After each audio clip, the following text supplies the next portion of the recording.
Mwiriwe bene data, tubahaye ikaze uyu munsi ku gicaniro cy'umuryango.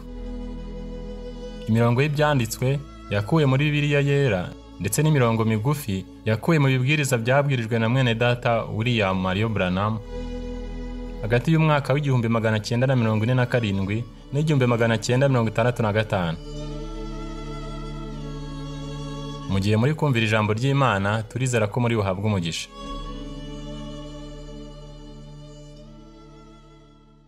Yohana igice cya 12 murongo 20 kugera kwa 21. Hariho abagiriki mu baje gusenga mu minsi mikuru, basanga Filipo w'i Betsaida y'i Galilaya, baramwinginga bati, mutware, turashaka kureba Yesu. Now these Greeks that came to Philip, Abagiriki basanze Filipo, their heart's desire to see Jesus était de voir Jésus. icyifuzo cy'imitima yabo cyari ukubona Yesu. How many have that same desire tonight? Combien ont ce même désir ce soir? Ni bangahe bafite icyifuzo nk'icyo ngicyo iri joro? Everyone. Tout le monde. We Buri all. wese. Twese dushaka kumubona. Nous voulons tous le voir. That's the call of the human heart. C'est l'appel du cœur humain. Ubu ni umuhamagaro w'umutima w'umuntu. Mais we would see, nous voudrions voir Jésus. Bagabo, turashaka kubona Yesu. Now that's what we want to do tonight. C'est cela que nous voulons faire ce soir. Let's just think a minute. Noneho icyo nicyo dushaka gukora iri joro. Pensons, réfléchissons un instant. Now let's just get away from all our fantastic ideas. Éloignons-nous de toute idée de fantaisie. Reka dutekereze umunota umwe. Reka byonyine tujye kure ibitekerezo byacu bishimishije. And if he's so real, et si lui est vrai et réel, as Christians claim he is, aussi réel que les chrétiens le déclarent, why can't we see? Pourquoi ne pouvons-nous le voir? Kandi niba ari ukuri bityo, nk'uko umukristo ahamya ko ari, ni ukubera iki dushobora kumubona? We say he's not dead. Nous disons il n'est pas mort. That he's living. Donc il est vivant. He said he'd be with us. Il a déclaré qu'il serait avec nous. And every generation. Et toute génération, et que toutes les générations le verraient, until the end of the world, jusqu'à la fin du monde. Now, Jesus promised that. Jésus a promis cela. Tudashobora kumubona, tuvuga ko atapfuye, ko ari muzima. Yavuze ko yajyaga kubana natwe kandi buri gisekuru cyajyaga kumubona kugera ku mpera y'isi. He said a little while, il a déclaré encore un peu de temps, the unbelievers won't see me no more. Les incrédules ne me verront plus. But you'll see me. Mais vous me verrez.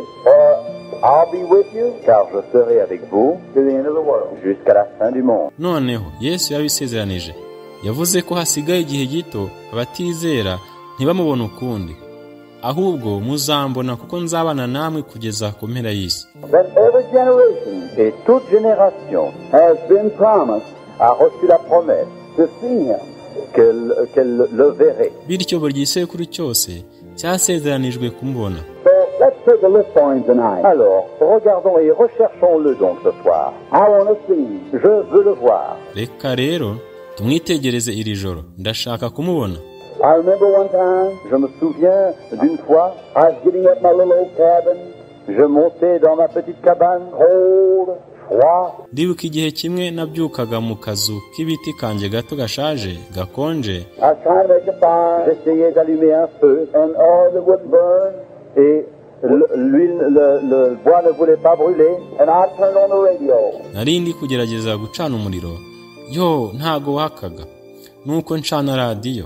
Et j'ai tourné le bouton de la radio, and a sister was singing, et une sœur chantait, I want to see Jesus. Je désire voir Jésus. Nuko mushiki wacu yari arimo araririmba, ati ndashaka kubona Yesu.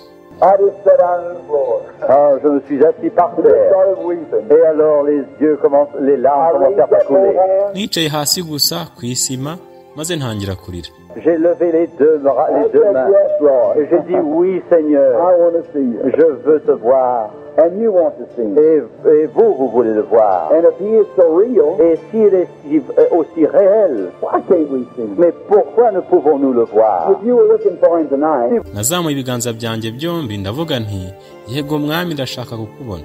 Namwe mushaka kumubona. Niba ari ukuri gutyo, kwera iki tutashobora kumubona? Vous le cherchiez ce soir. What type of person would you look for? Quel genre de personne rechercheriez-vous? Would you look for a man in long robe? Est-ce que vous chercheriez sorciez, vous attendriez à trouver un homme avec une longue robe, dressed different from other men, habillé différemment des autres hommes? Not Jesus. Non, pas Jésus. niba uri kumushaka iri joro, mbese ni muntu bwoko ki uri gushaka? Mbese uri gushaka umuntu umeze ute? Mbese uri gushaka umuntu wambaye ikanzu ndende, wambaye bitandukanye n'abandi bagabo? Uwo si Yesu. Il s'habillait tout comme les autres. S'il était ici dans la chair ce soir, il aurait un complet tout comme nous. Yambaraga byonyine nk'abandi bagabo. Yaza kuba yarari mu mubiri w'inyama iri joro, yajyaga kuba yambaye ikoti nk'uko tuyafite. We couldn't look for a well-dressed man. Et nous ne pourrions pas non plus chercher un homme bien habillé. And I don't imagine he would look like he was from a bandbox. Kandi ntidushobora gushaka umugabo wambaye neza cyane. Kandi sinekereza ko yajyaga gusa n'uturutse mu gakapu. Et je ne pense pas qu'on aurait pensé qu'il sortait immédiatement de chez le tailleur. We wouldn't go out to the great cathedrals to find him. Nous n'irions pas dans les grandes cathédrales pour le trouver. Ntabwo tuzajya kubikomeye insengero zihambaye kugira ngo tumubone. Or when he was here, car lorsqu'il était ici, they wouldn't receive him. On ne voulait pas le recevoir. And they wouldn't again tonight. Et ce soir, ce serait la même chose, on ne le recevrait pas. Kuko igihe yari hano ntabwo bamwakiriye. Kandi ntibajyaga kongera iri joro. Would you go to a man that had a great forceful voice? Iriez-vous vers un homme qui aurait une voix forte? Non. Non. Would you look for a man that had a great swelling education? Chercheriez-vous un homme d'une grande érudition? That had so much education till he continually spoke in tongues? Jusqu'à avoir une telle érudition, instruction qu'il continue à parler constamment en langue? Mbese mujya kureba umugabo ufite ijwi ridasanzwe? Oya, mujya kureba umugabo ufite amashuri ahambaye, kugeza aho avuga mu ndimi. À tel point que l'homme du peuple ne pourrait le comprendre? Non, pas Jésus. Byonyine ku buryo abantu boroheje batashobora kumwumva. Uwo si Yesu. Il parlait comme tous les hommes. But where would you find him? Alors, où le trouveriez-vous? You'd have to find him among the common people. Il faudrait le trouver parmi les gens humbles. Ce serait un homme humble, ordinaire. Yavugaga nk'abantu basanzwe. Yakabaye umuntu usanzwe. None yakabaye akora iki? Yirata amashuri yari afite? Yirata ku kuba yaragizwe umwana mu nsengero? Oya. Alors, que serait-il en train de faire? Bragging on his education? Se vanter de son érudition, de son instruction? Bragging on his affiliation in churches? Se vantant de son affiliation à telle ou telle église? Non. Non. Would he be bragging he was a healer?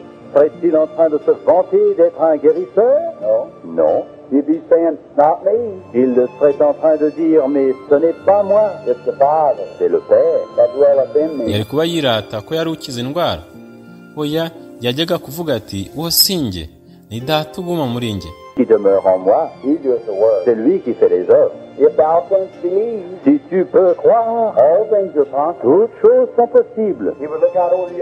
Il regarderait par-dessus l'auditoire et voyant toutes ces personnes qui souffrent, niwe ukora imirimo ushoboye kwizera.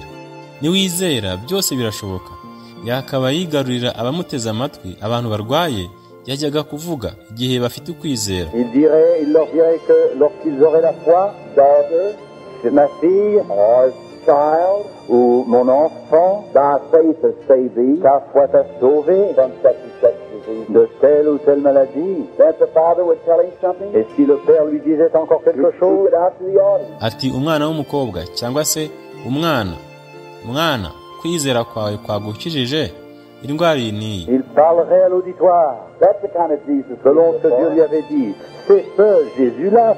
Bityo niba data yajyaga kugira icyo amubwira, yajyaga kukibwira abamuteze amatwi. Uwo niwe Yesu twagakwiye gushaka.